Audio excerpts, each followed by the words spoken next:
Hello, brethren. I want to do a quick discussion on the difference between a PDF file and a Kindle formatted ebook. As you all know, PDF files are used universally by any bunch of companies. In fact, most documents that are transferred to the internet are transferred in a PDF format. So let's see some things here. All right. However, the PDF format is not perfect in every sense. So here we're going to go through some key advantages that I found on the internet, very well written. It says advantages of PDF files. You can make them secure, read-only files, so you can copy, protect them. Okay. 2, consistent display across all devices. It looks the same as the original PDF, and it'll look the same whether it's on your phone or a laptop screen or a tablet screen. So that looks good. Sounds great, right? It has a compressed file format. They don't take up much space in your hard drive. That's true and not true. Some of them are so big, no matter how much you compress them, they're going to take a lot of space. Convenient and easy to use. PDF files are easy to use and can be accessed by virtually everyone. They can be read by the main types of computer operating systems, including Windows and Macintosh. Now, multi-dimensional. Another big pro of PDF files is that you can easily integrate various types of content, such as videos, images, audio clips, and links to web pages. That's good, but there's disadvantages to them. Cost of editing. Editing PDFs can be a difficult process for users who are not very tech savvy. Usually you need to pay for a PDF editor if you want to convert the PDF to another file type or make changes to the content. Now, all computers have what they call a PDF reader, okay? Acrobat Reader. But if you want the full-blown version, that's Adobe Acrobat Pro, DC. And that's about $25 a month subscription. In that, you can edit all kinds of things. But even then, when you edit it, it's not that user-friendly, okay? And if you don't have that app, you can't do much editing of anything. Now, it's difficult to read on screens. Since PDFs are usually in A4 page format and portrait orientation, it can be difficult to read them on a standard computer screen. The aspect ratio of a typical computer or laptop screen is 16:9. This means you usually need to zoom in to be able to read any text, and you'll spend a lot of time scrolling through the PDF. Okay, so they're not ideal, even though they can be seen and formatted. They're not ideal for the phone. Okay, a smaller screen. No synchronous working. Unlike other file types, PDFs don't support synchronous working. What does that mean? For example, with Google Docs, it is possible for multiple users to work on one document at the same time. Their edits are updated in real time so everyone can view the current version. There is no equivalent for PDFs, which can make it harder to collaborate with team members. That's not so much an issue for us. But if you get the professional Acrobat Pro, then you can collaborate, but not on the Acrobat Reader that comes with the computer. A PDF is usually an image of your original document. This means it can be difficult to extract particular images or text from the file. If your PDF is simply a scan, you can also find it difficult to convert it. Now, the only way you can do optical character recognition, otherwise known as OCR, on a PDF document is, again, if you have the Acrobat Pro paid subscription. That can do it.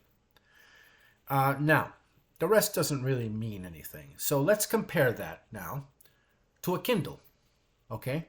First of all, the Kindle format can accept PDFs. It can accept Word files that you can submit to it. Now, this is not something so much for you folks, but for people like us who are producing these ebooks. But once you get the ebook,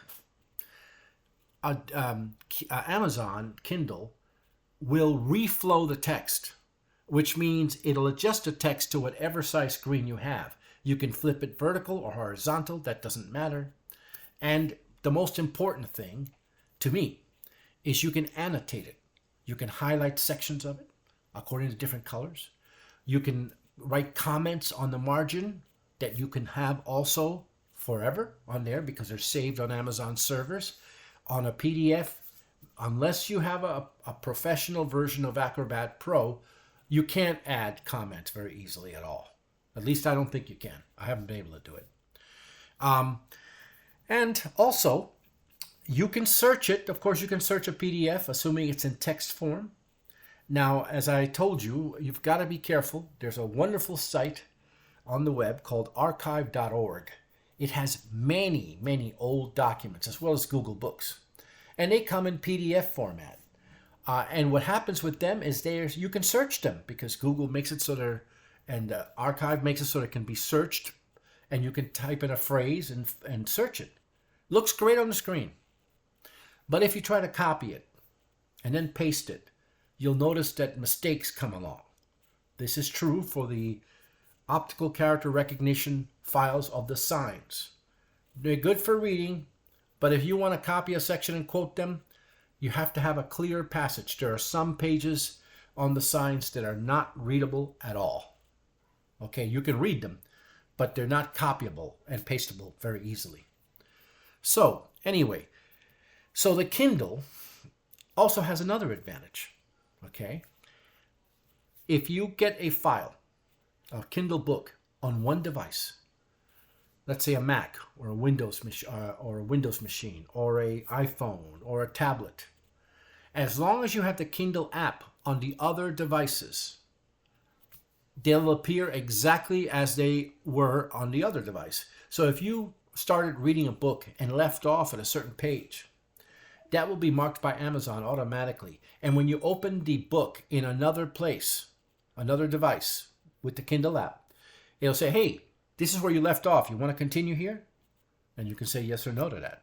Also, whatever you annotate and highlight and comment on will be saved in all your devices. So you can't do that with a PDF file. Even if you could highlight it, you get that PDF file somewhere else, it's not going to be highlighted. No comments will be there. It's particular and to your device at that moment in that particular file. Now, it's true that many PDF files are free. But on the other hand, the Kindle format is very inexpensive. And you get tremendous benefits with it that you don't get on the PDFs. So, having a PDF is not the same experience as having a Kindle version of that book or work. All right. And that's why I think the Kindle overall beats the PDF file format. Now, another thing that doesn't affect you folks, but affects me as an editor, is that let's say I come out with a book and there's mistakes in it. All right. And I discover those mistakes. I can correct the mistakes in the original file, resubmit it to Kindle books. They will accept it, take it, and within 72 hours, those mistakes will be corrected. And they will be corrected on all your devices. In other words, you won't have to repurchase the book. Once you have the book, the mistakes will be corrected on your device without you having to do anything. They'll be downloaded into your device. It won't erase any of your other things you've done to it. It'll just correct those things.